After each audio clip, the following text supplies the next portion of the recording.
Hi, this is Andy from the HPP Group, and today in this short video we're going to have a look at how to search for updates in Windows 11.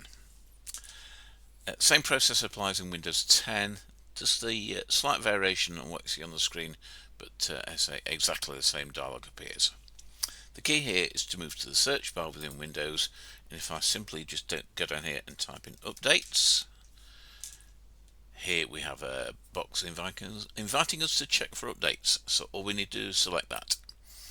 And when we select for updates, you can see in this situation I'm up to date. I can check over here to see if it is updated. Clearly it is in my case, but if you're not up to date, you'll get a slightly different dialog box here inviting you to click here, and then the updates will appear. So I'll just do a quick check here. Clearly it's going to be okay. While this check is occurring, just a brief look here. You can have a look at the update history.